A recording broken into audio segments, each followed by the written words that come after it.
సినిమాలోకి మెల్లగా షిఫ్ట్ అయ్యారు. ఇప్పుడు అంటే మొన్న నేను మేడం ఒక సినిమా చేస్తున్నాం, దాంట్లో చెప్పారు లేదండి లేదు షిఫ్ట్ అంటే అందులో కూడా షిఫ్ట్ అవ్వచ్చు కదండి మళ్ళీ వెనక్కి. సో బట్ ఎనీవేస్ ప్రాసిక్యూషన్ గారి విషయాన్ని పక్కన పెడితే క్యారెక్టర్ అలా రన్ చేస్తున్నారు చెయ్యాలండి. మీరు చెప్పండి. మా కోర్టులో మాటలు లేవు. మీరు ఒకవేళ మీకు అవకాశం దొరికితే ఈ కథని నేను ఇంకా ఏం అడగలేదు సార్, ఆగండి. నిజంగా చాలా ఇంట్రెస్టింగ్ ఉంది. అవకాశం దొరికితే ఈ కథని మీరు రంగస్థలానికి తీసుకెళ్ళి మీకు అంటే ఆ స్కోప్ కనిపిస్తుందా, అంటే మీరు చేయగలరని? కాపీరైట్ ఇష్యూస్ అవుతాయి, ఇలాంటి ఐడియాలు ఇవ్వద్దు. ఏముంది లాయర్ నేను ఇక్కడ వాల్ పోస్టర్ థియేటర్ కూడా పెట్టుకోవచ్చు కదా. ఇప్పుడు వాల్ పోస్టర్ సినిమాస్ ఉంది, వాల్ పోస్టర్ థియేటర్ కూడా వాల్ పోస్టర్ రంగస్థలాన్ని కూడా పెట్టుకొని చేయొచ్చు కదా. ఇప్పటిదాకా డబ్బులు సంపాదించడం తెలుసు అనుకున్నాను, వీళ్ళకి ఆ పని కూడా చేస్తారు అన్నమాట. ఓకే మీరు చెప్పండి. అవకాశం ఉంటే మటుకు ఖచ్చితంగా వెళ్ళొచ్చు, ఎందుకంటే మెసేజ్ ఉంది, అన్ని రకాలుగా ఉంది కాబట్టి తప్పకుండా చేస్తే చాలా మంచి డ్రామా అవుతుంది. చాలా మంచి డ్రామా అవుతుంది.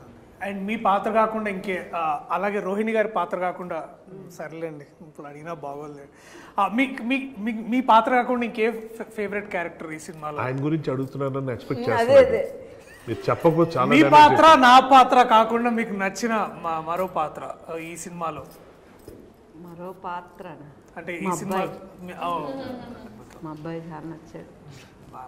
నా పాత్ర కాకుండా మీకు మిగతా ఏం నచ్చింది ఈ సినిమాలో? ఏ పాత్ర నచ్చింది బాగా అంటే నేను ఇది నాకు ఎందుకు రాలేదు, దీనికైతే పేమెంట్ కూడా బాగా వచ్చేది అట్లాంటి కాకుండా, అంటే అంటే పేపర్ అంటే మీకు కథ వినంగానే మీకు లైక్ ఇది పాత్ర నేను చేస్తే బాగా మాట్లాడితే పేమెంట్ టాపిక్ ఎందుకు వస్తుంది?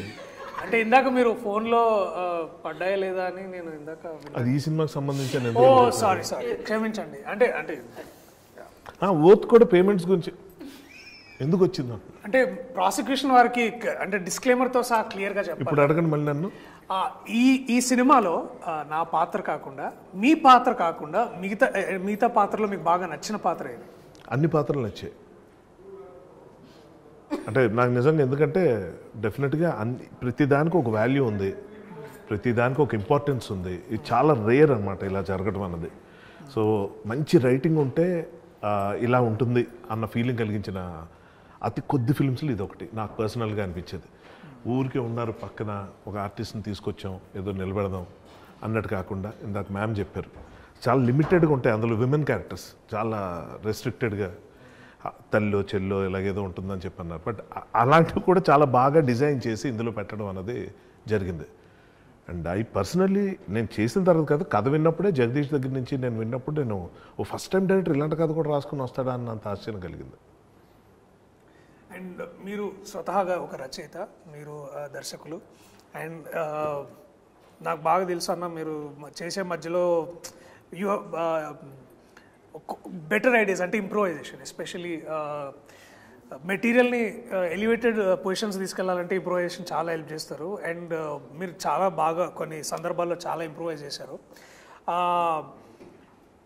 దట్ వన్ మూమెంట్ మీరు మీలో ఉన్న డైరెక్టర్ కానీ, మీలో ఉన్న దట్ రైటర్ కానీ, will he come forward to, అంటే మీరు డైలాగ్ చెప్పే ముందు కూడా సడన్గా ఒక ఈగల్ ఐలో చూస్తారా, అంటే ఒక థర్డ్ పార్టీ పర్స్పెక్టివ్లో మెటీరియల్ చూస్తారా, లేకపోతే ఇట్స్ లైక్ అంతేనా? అంటే అలా చేయదు. How do walk that line? దేనికి డబ్బులు వస్తాయి ఆ పనే చేస్తాం. Very very inspiring. విన్నారా? ఏ పనికి వచ్చామో ఆ పని చేసి వెళ్ళాలి బేసికలీ. ఆ ప్రతి దాంట్లో తలదూర్చొద్దు అనేది మీరు.